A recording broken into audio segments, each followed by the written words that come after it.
What is up, everyone? Welcome back to the Zero Doubt Podcast. I am back with my buddy, good friend, already good friend. I mean, I've only known this guy for, what is it? This has been about five, 6 months. But, you're already, such a good friend because, we resonate on the same level of just openness and transformation and helping others and continuing to grow ourselves and just understanding this process of life that we're all about. And if you, the listeners, thank you for coming on, have not listened to the previous podcast episode, then please listen to that one before this one, because that one Amir shares his powerful, super powerful story. So please go back to listen to it. If not, if you've listened to that one, then we're gonna piggyback off that one. We're gonna continue to talk about life, and just specifically let's talk about what has transitioned over the past couple weeks since we recorded that podcast. Well, I mean, before we even do that, first of all, I mean, you talked about friendship. I mean, it's interesting because in the last podcast I talked about my own sort of redemption story about being incarcerated and coming out. And one of my fears was that I wouldn't have any friends. And so, because you're in and you're like, yeah, there's all the stigma and taboo associated with, that kind of thing.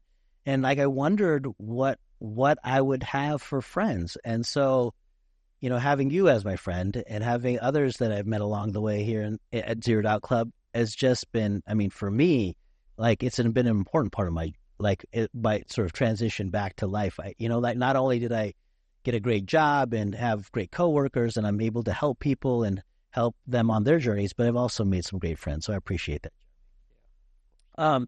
So it has been crazy. I mean, look, when you go through something like I did with a very public, legal situation, all the advice from the lawyers and all that is don't talk to the media, don't say anything, keep your mouth shut, let the process work. So then the only people who then get to tell the story is, the prosecutors and the government and then the media, the way it's sort of they interpret it. And so I never got to say my piece on that for all these years, for, over a decade. And so for me, one, just having that podcast and then getting it out that day, and then having it released this week has been just a really big deal in my life. I can't understand. It's just been a big deal. Being able to speak my mind about what has happened over the past 10 years has been really healing in many ways. And what does that mean, healing in many ways? Do you feel different inside? Very different. Very different. I feel before I used to feel oh, I wonder if that person knows. And now, presumably, anyone could know. Yeah. Because it's not a secret anymore. And not that it was a secret before, but do you know what I'm saying? There was this, does that person know? Does that person not know? What might they think about this? Right?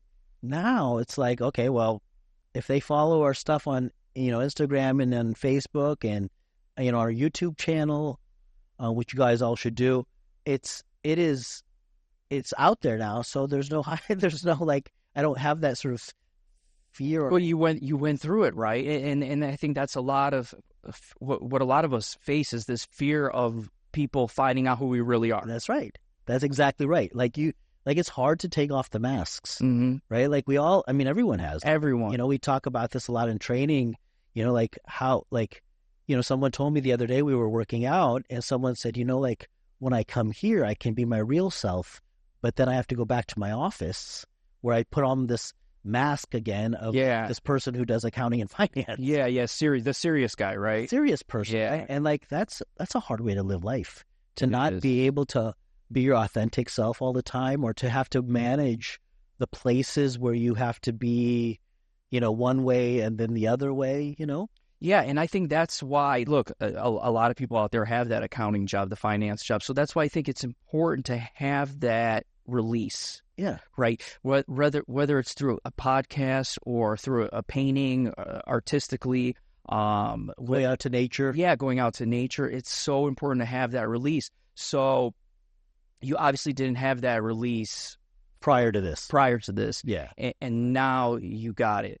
Yeah, I got it. And I listened to it a number of times, which was How many times? like now it's 4 times. 4 times, really? Yeah, it's 40 some minutes. Is it different every time, or? Yeah, and it feels like I get a little bit more out every time when I listen to it. Like I feel like it's all out now, and I feel great. I feel so great that I got to tell that story, and that that is impacting people in many ways. I got hundreds of messages.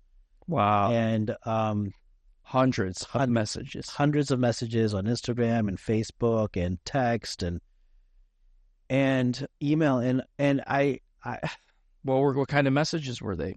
I mean, the vast majority of them, almost all of them, were really super positive. We're glad you're back. Many people didn't know that my sister had passed, so there were some condolences. And so many people said, it's so nice to hear that you're out and you've bounced back, and that everything's going so well for you, and you look great. And a lot of people commented about my arms. It's just funny. So that was nice. I mean, it feels good. That's nice to, it's nice to sort of feel like, get that sort of, that flex in once in a while. Listen, a positive flex. Yeah. Why not? Why not? That. There were a couple things though, that there were a number of people that wrote me that sort of raised some weird feelings in me. And I think that's maybe what I wanted to talk about a little bit today, is sort of the concept of forgiveness. And I did bring it up in that last one when we talked about our own self-forgiveness. It was something that I worked on for a long time inside. Like there came a point where I had to forgive myself for the mistakes that I made and the choices that I made. And I got there. But I realized maybe I'm not fully there. With this podcast coming out, there are people who wrote me and were like, hey, what's up? You're back. I listened to your podcast. And my immediate reaction was, where were you for the past 10 years? Why are you writing me today? And that was a weird feeling. Like it was, I didn't know how, I'm still kind of working through that. What do you think, Jeremy? I don't know, what's the message I'm trying to get across here? I don't know, I don't know how to feel about that, to be honest. Well, let's first talk about what does forgiveness even mean? And I think it goes back to a feeling. So when let's say you can't forgive someone, yourself, something, what does it do to your body? Oh yeah, you have all kinds of this negative emotions, pent up inside. If you ignore them, that takes energy. If you write negative things back to them, that takes energy. If you think about them, it takes energy. Yeah. So it's not helpful on your journey, obviously. If you have this sort of resentments. Right. Yeah. So that's number one, knowing that regardless of what it is, it's you're creating it inside your body. So take accountability that you're doing this to yourself. So all forgiveness, whether it's a person or anything, it's actually yourself that needs to be forgiven. You have to forgive your body or your thoughts or your mind for those thoughts when you're ready to release them. Now there's the whole topic of, are you ready to release them? Because an ego, a self-identity, is built from that. So you have created this person that does not want to forgive this other person, right? You have that as your construct mindset. So to say, well, just let it go, that's hard to do, because if you just let it go, then what happens to that person who has been holding on to it for 10 years? They get crushed.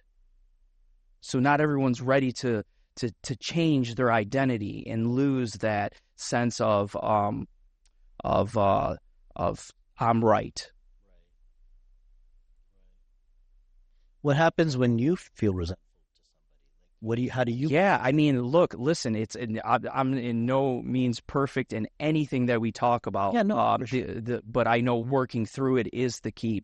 So you work through it. the best way to work through it is honestly take time for yourself and realize what truly is important. Mhm. Are you going to sweat the small stuff? You can sweat. There's so much small stuff out there. Everything is a small stuff. Everything. From your breakfast to your lunch to the meetings to appointments, all that stuff. It's one day and it's gone. It's one moment and it's gone. It's the small stuff. So are you going to live in the small stuff and let the small stuff take you over, or are you going to live big picture mode? Look, I'm here. I have this specific life, okay? And I have a purpose in this life, okay? And I'm going to follow it because that's what's best for everyone on earth, and that's what's best for everyone's kids and families and for the longevity of mankind, okay? Yeah. Not to bring in negativity into the earth. That's not what's best for the earth. That's not what we're designed to do. We do it because that's part of us transcending the mind. Like, we're all here to understand that we're not all these thoughts that we're having. We're not all these resentments. We're not all this holding on to, I can't forgive that. That's not what we are. Do you, when you find yourself in situations where you feel like someone may have wronged you, or someone may have, like, just didn't meet your expectations or something, like, do you find yourself getting to a place of annoyance or resentment, or do you try to stop it before you get there? Always try to stop before you get there, but you're going to get there. So how do you stop it before you get there? Is you got to go into you got to breathe. You got to go back, because typically when we get angry, what happens? Our breathing is the first thing that goes, and then because we don't have control of our body, our mind kicks in and creates like this negative feedback loop. So you can get caught in this like loop for a long time, hours, days. Sure. Right. So if you can catch it beforehand, that's the best. But let's say you can't, and you've been thinking like this for an hour or two. Well, being aware that you're in it is the first step, because now you can get out of it. Yeah, you can manage it. You can manage it then. And it's all temporary, But forgiveness can be permanent. Because it stays in the body, and it comes up when maybe you hear the person, you see the person, or something reminds you of the person. It comes back up. So ultimately, you do have to release the negative energy of forgiveness from your body, which is very, very challenging in many areas, especially if, let's say, again, you've been holding on to something for 20 years. Right. To say that I'm just going to forgive that person, well, now it's like, I can't do that. That's not me. Right. It's interesting. I read something recently, as I've been sort of reflecting on that. Someone said that, forgiveness isn't weakness. It's not a lack of strength. It's the opposite. It's the opposite. It's a show of strength. It's the opposite. It's a show of strength in your own character, right? Exactly. It doesn't mean you have to do what that person wants, or go back to a certain way of being, or a relationship that you don't want to have for whatever reason. But forgiveness is really about you, right? It's about, it's not weakness to forgive. And the end of that quote, it says, forgiveness is freedom. That's what it is. Exactly. And so, for me, like, being in this situation, like, those kinds of words, like, all get me, they like really resonate with me. You like see that kind of like, that kind of, like, association of, these words that are really important in my life right now. Like I said, I saw something that said forgiveness is freedom. And it really struck me. I'm like, whoa, like, like, why am I allowing myself to be in this sort of, like, sort of prison mindset, or, like, mental prison mindset, by being annoyed by, this one email, or this one text, or this second Facebook message, when I got hundreds of others that were awesome. Yeah. Exactly. So it's the free your mind and the rest will follow. There was like a song back in the day. Yeah. Right. Yeah. No, I can give you even an example of a client that I was working with that could not forgive his spouse. They ended up getting divorced. There was some resentments. He could not forgive for the longest period. And then he took a trip to California to Joshua Tree. And he found like this little path, and there was like this nice little like flat rock. Okay. Yeah. And he's like, I just decided to sit on there, close my eyes, meditate. And just all of a sudden, he tells me, it just came out like I was like in my head, in my deepest heart, he should say, like, he was hearing like voices of like, it's time to let go and forgive her. It's time to let go and forgive her. And he was physically able to forgive her. And towards the end of that experience, he sees this raven come flying down, and that lands right across from him. And raven is a sign of transformation. It's a bird sign for transformation. Okay. And as soon as he opens up his eyes, sees the raven fly down right in front of him, across, and he's just looking at it, just staring at it, like wow, like. And then all of a sudden the wind comes behind his back, lifts him up. The raven flies away. And he's changed since. He's just lighter on his feet, happier. It takes a lot of energy. Anything that you're attached to, like a resentment, it takes a lot of energy to hold that vibration in your body. Yeah. So it's not that I can't forgive that person because they win. It's they're actually winning because you can't forgive yourself and let that out of your body. So it's just a reframing of the whole thing. It's like, I need to do this for myself because I want to be a healthy person. I want to be I want to continue on my transformation journey. And it's really about doing things, like exercising, like eating right. Like, this is part of that, right? Like to free yourself of these sort of, societal attachments or these sort of emotional, prisons, like that will get us the rest of the way there. Exactly right. Yeah. So how did the challenge go? We did. The 6 weeks. So we did. Let me fill you guys in. I don't think we've talked about this yet so we started doing. So we started our first 6-week challenge for consumers. Right. It went great. I think we had close to 30 signups. You were one of them. You're with. How did it go? How did it go for you? For me, we talked about that last week. Yeah. But we've always, Eric and I have always talked about that we want to go help companies and coach companies, but we really didn't have like a product that could help 100 companies. And then we stumbled on this product, this app that allows us to do it. So we rolled it out to our clients. And we just finished the challenge, and it's super awesome because it's simple. We were tracking heart rate, and we were tracking food through just simply taking pictures on your phone through the app and giving yourself a rating of a thumbs up, a thumbs down, and a neutral. So it's super easy. You don't have to count calories, none of that stuff. And it's based off of your lifestyle. So what's super healthy to you, might not be healthy to someone else, and vice versa. Like, everyone has their point of starting. And what really works is you set a specific goal of where you want to be.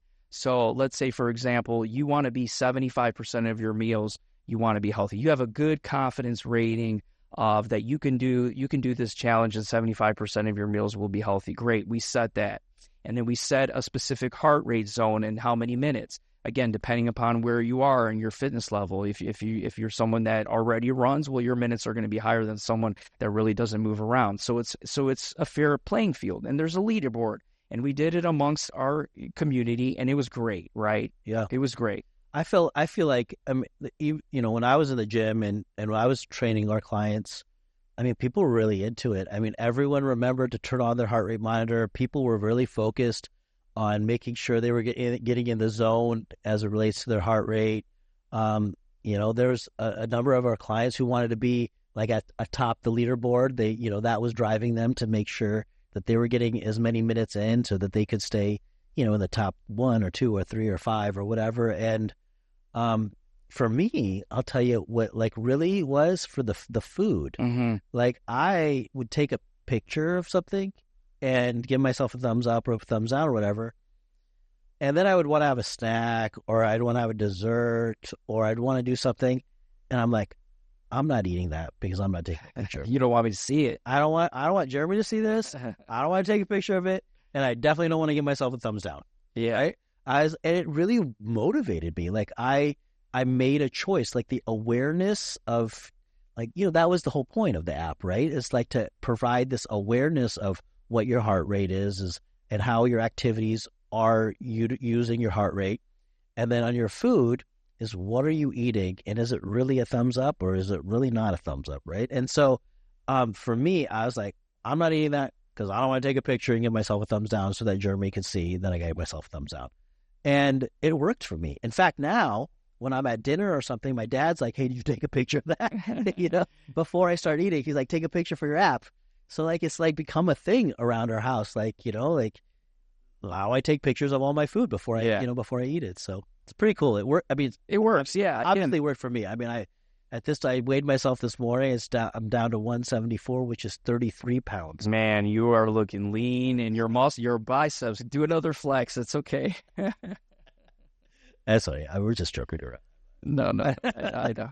I don't really focus on my arms like that. I know.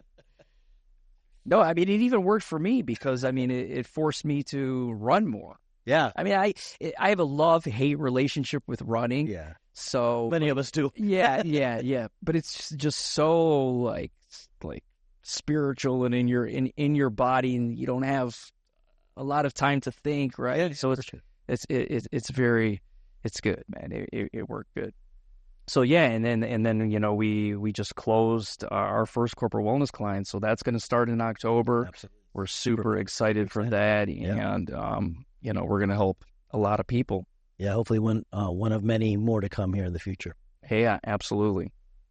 But what I think is for me the combination on the app and even just in general, like having the app now, as well as I eat Zero Doubt Club meals too. And then also then I work out, right? To me, like this sort of the three prongs of this stool, like has really changed my life. I mean, obviously I'm on this journey, but having like the right fitness, the right sort of measurements as it relates to heart rate and that kind of thing, and having the right food, like it's really, I feel like it's like it becomes a virtuous cycle instead of a vicious cycle. Yeah. Right? Like you start doing things, you start working on yourself, like doing the EMDR that I talked about and doing other things. And you start doing all these things and then life just gets better and better and better. Relationships get better. You meet more people. You have, new and important people in your life. And it's just, like life starts really flowing. That is the power of self-growth. That is the power of self-growth. A lot of people struggle out there to maintain. And I think a lot of that comes down to not going deep inside of yourself and asking yourself, why am I even doing this? Why am I waking up and working so hard? Mm. Yeah, I don't think people ask that question for sure. I mean, I remember when I was in that sort of rat race of the world, I wasn't trying to figure out in the mornings, like, what am I doing and why am I doing this? I was just like, let's do this, hurry up. Like, I am late, I got a meeting, right? Like, you're just always running around. You're always running around, and then it's easy to say no to yourself that way. It's easy to say no to yourself that way. If you set your mind right in the morning and ask yourself, why am I doing all this? Then you're going to have a better day. It's going to be easier for you to be consistently good. And we're not talking about like you got to be perfect and you got to be all this like on point all the time. No, but can you be there at a B level? Mm-hmm. If you're going to be there at a B level consistently for 5 years, you're going to be healthier 5 years from now. Absolutely. I love how you talk about that. Like, rather than occasionally perfect, let's be consistently good. I love that language. I think that, like, it really, for me, it really resonates. Like, I remember in my, like when I was working in Wall Street and doing all these other things, like I would try, Atkins and this, that, the other, all these different fad diets. And I would have, I'd go to trainers and all this other stuff. And like, and I would try to be occasionally perfect. Like I would go 3 weeks and I'd be perfect. I wouldn't eat anything that wasn't Atkins. And I would go to all my personal training sessions and I was occasionally perfect, right?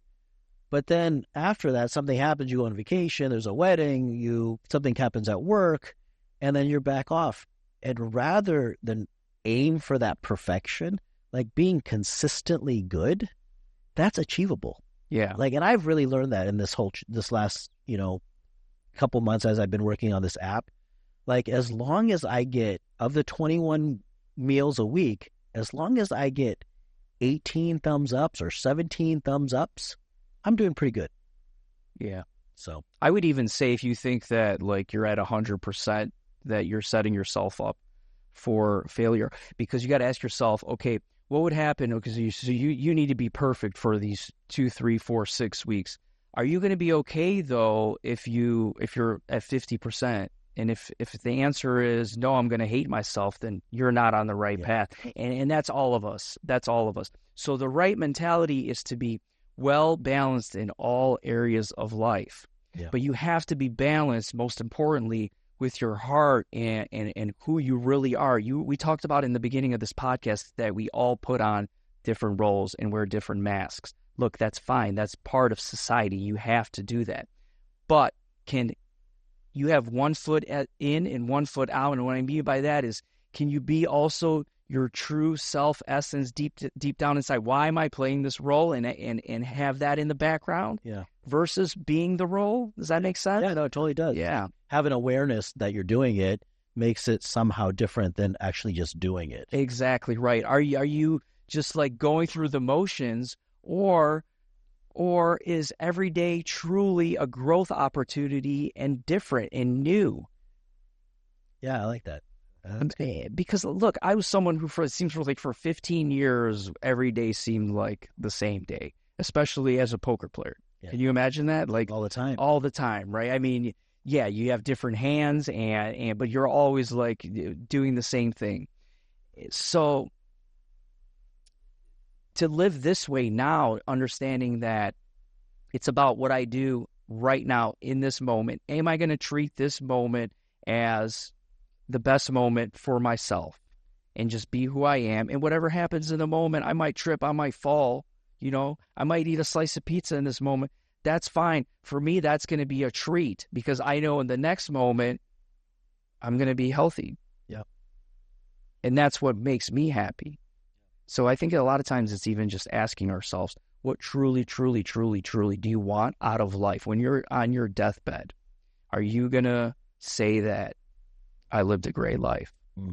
I'm glad I was able to do everything I wanted to do. Or are you going to be like, man, I wish, when I was younger in my 40s and my 50s that I went a different way?